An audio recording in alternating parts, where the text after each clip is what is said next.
y vamos a continuar con más de Hola El Salvador. Hoy llevamos el tema la inteligencia artificial como motor de innovación y desarrollo económico en América Latina. Inteligencia artificial.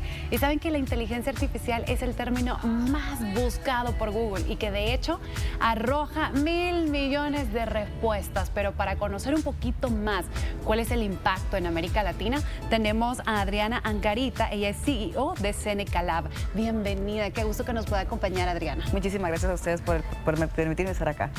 Hablemos entonces acerca de la inteligencia artificial. ¿Qué es la inteligencia artificial? Definamos el término para aquellas personas que no lo conocen. Pues mira, yo diría que la inteligencia artificial viene siendo este espacio tecnológico que nos está apoyando en el día a día de lo que estamos realizando, que viene a complementar muchas tareas que son usualmente automatizadas, que no agregan valor y que a mi modo de ver, por hacerlo siempre simple, que me gusta verlo lo más sencillo posible, que a veces nos da hasta pereza hacerlas. Entonces, por ejemplo, para darte ejemplos concretos, un profesor en el aula siempre se queja de muy poco tiempo disponible para atender al estudiante. Por ello es difícil personalizar la educación porque son chiquitos que tienes que calificar en un tiempo. Y probablemente sean 30, ¿verdad? Correcto. Para una un cantidad de chicos, entonces como que tienes que calificar, tienes que preparar clases, entonces como que te queda muy poco tiempo. La inteligencia artificial viene para esas labores que son muy automatizadas. Generar una PPT para una presentación no agrega valor, no cambia el resultado de tu labor docente, es un instrumento. Y normalmente esas tareas nos ocupan mucho tiempo, porque tienes que buscar información, tienes que mirar cómo era el diseño. Claro, la planificación. Correcto. Una cosa es que tú digas qué va a pasar en el aula, que lo revises, lo planees. Otra es que revises toda la información que pueda estar saliendo constantemente para llevar lo último al aula. Y otra, que generes material para el aula. Estas tres últimas no tienen tanto impacto en el estudiante como que tú definas qué quieres enseñarle, cómo quieres enseñarle y que estés con el estudiante para entender cuáles son sus debilidades y poder trabajar casi que uno a uno con ellos. En este momento, para el efecto del aula docente, tienes ChatGPT que te ayuda a entender la información que existe, de pronto a canalizarla en lo que tú quieres hacer. Hay mucha información, pero tú como docente escoges cuál es la competencia que quieres lograr. Y ahí te ayuda a que puedas ser mucho más efectivo en el planteamiento. Pero ya hay inteligencia artificial que te genera las presentaciones, que te genera evaluaciones, que te genera calificación de esas evaluaciones, que es lo que a ti no te gusta hacer. Lo rico va a ser ahora poder entender toda esa información y en datos que tomes tus propias decisiones con tu grupo y para próximas sesiones. La verdad es que es bien innovador, ¿verdad? Tal cual como el tema que estamos desarrollando. ¿Cómo la inteligencia artificial ha venido a cambiar la vida del ser humano? Muchísimo. Y yo creo que no hemos empezado a verlo todavía. La idea que tenemos en este momento es que tenemos que empezar a formar y a crear ciudadanos con criterios, con una visión y que pueda llevarlo adelante. En Latinoamérica estamos empezando a entender estos cambios. Nosotros tradicionalmente hemos sido una sociedad que no realmente es industrial. Nosotros lo que hacemos es que proveemos recursos como talento humano, como recursos naturales y generalmente se procesan en otros países.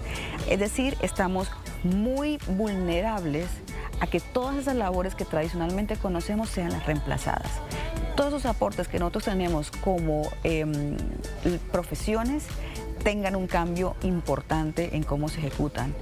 Pero ya que mencionó el término profesiones, yo creo que muchas personas tienen miedo a que vayan a ser reemplazadas por la inteligencia artificial. Desde su punto de vista, ¿usted cree que eso realmente podría pasar? Porque hay muchos profesionales que dicen, no, o sea, yo estoy en contra, yo sé que esto tiene ventajas, tiene desventajas, pero muchos dicen estoy en contra porque él va a venir, la inteligencia artificial va a venir a reemplazarme, ya no van a necesitar el recurso humano.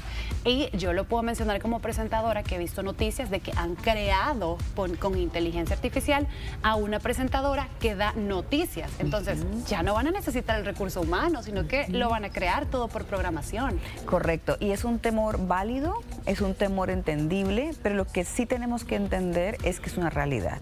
O sea, el estar en contra de esto no te va a llevar a ningún lado, al contrario, te va a sacar del juego. ¿Por qué?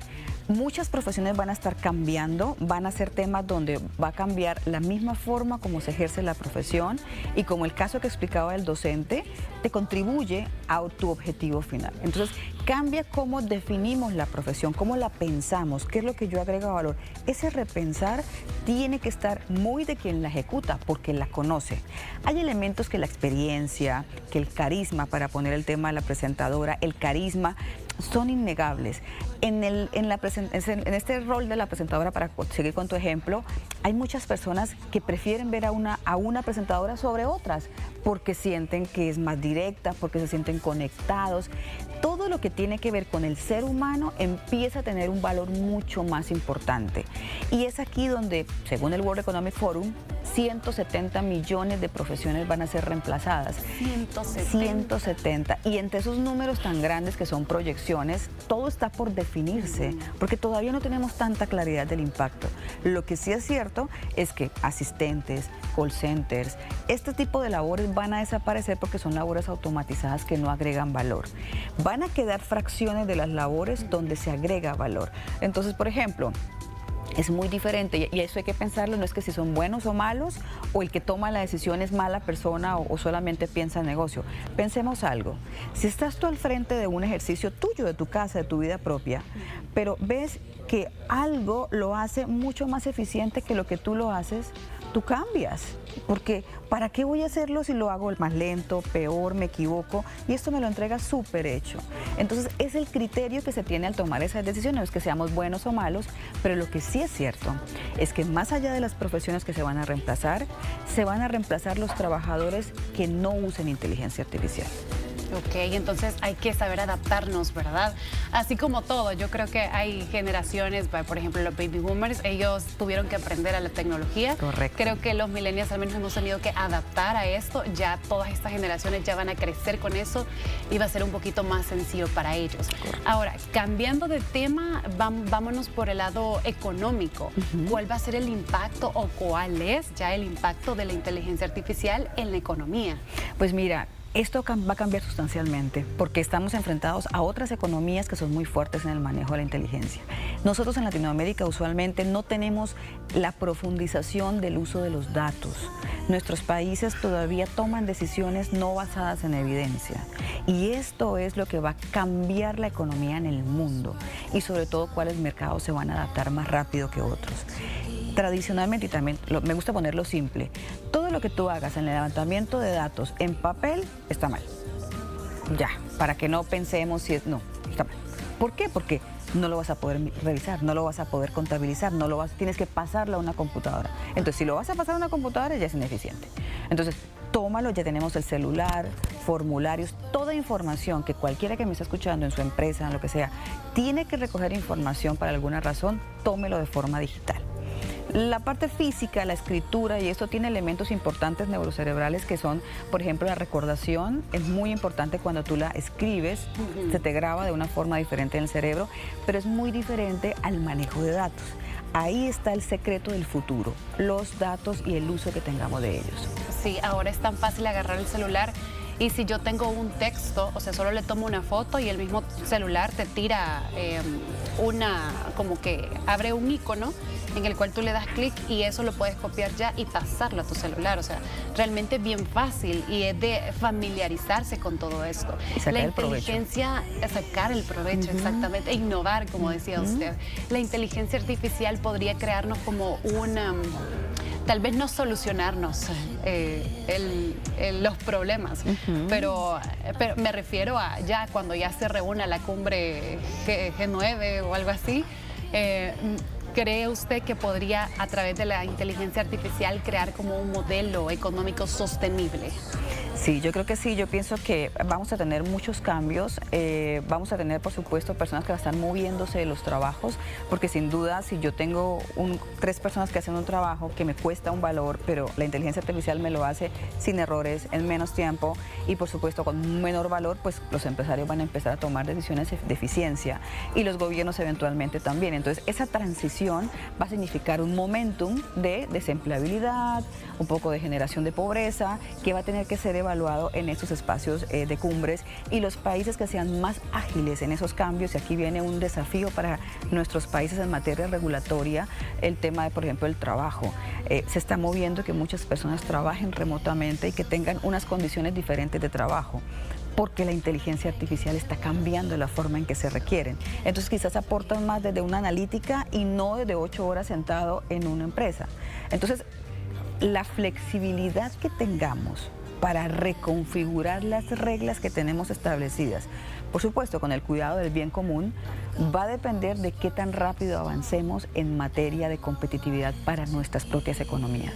Entonces, basado en lo que mencionó, la inteligencia artificial puede tener un impacto en la desigualdad salarial. En toda. Fíjate que es tan importante este manejo tecnológico que cuando hablamos de educación, y siempre hemos dicho que es un derecho, y derecho tienes el ir al aula, se empieza a transformar ese derecho a que tienes que tener acceso a la tecnología. Un niño que no tiene acceso a la tecnología, por más de que esté en una escuela, no va a tener la misma oportunidad de un chico que sí la tiene. Y aquí es donde los gobiernos empiezan a tener que pensar dónde invierten sus recursos, cuál es el plan, hacia dónde vamos, para que todo se sume y tengamos un ecosistema que se va moviendo hacia innovación. Si no, vamos a tener muchas razones por las cuales no vamos a poder avanzar. Wow, qué increíble, ¿verdad? Yo creo que de aquí podemos rescatar muchísimos aspectos. Uno de ellos es que nos tenemos que acoplar a la inteligencia artificial, hacernos amigos, compañeros, ¿verdad?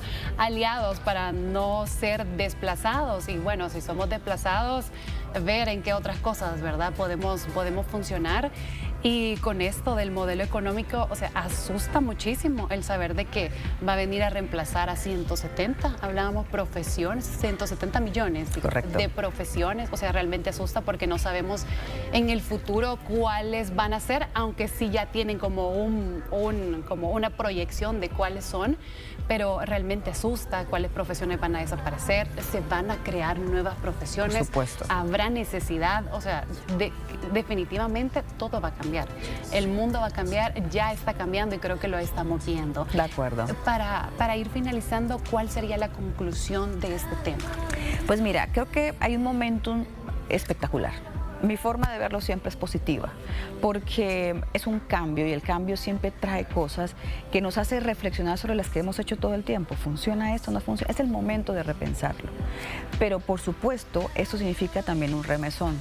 No podemos quedarnos quietos, tranquilos, sino al contrario ver con curiosidad y con interés hacia dónde van estos cambios para ver dónde voy a estar yo frente al cambio. Responsabilizarme a mí mismo de dónde voy a estar frente a ese cambio, no qué va a hacer el gobierno, qué va a hacer la empresa privada, qué va a hacer la educación, cómo yo quiero abordarlo, cómo me estoy empezando a enterar.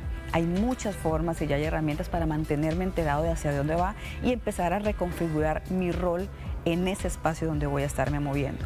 Creo que espacios como perder el miedo, sino más bien ver que si no hago algo, sí me voy a quedar, nos permite generar flexibilidades en estos espacios de reconfiguración que vamos a tener. Y yo cerraría con decirte, pensemos en la inteligencia artificial como cuando pasó con la calculadora. Cuando llegó la calculadora, aunque obviamente en menor medida, sentíamos que no, en educación no, y ahora no van a desarrollar la capacidad matemática y entonces eso va a ser terrible. Hoy en día todo el mundo usa la calculadora y ya no concebimos la vida sin una calculadora. Entonces es algo con mucho más impacto, pero quiero darlo a entender como que no tiene que ser malo.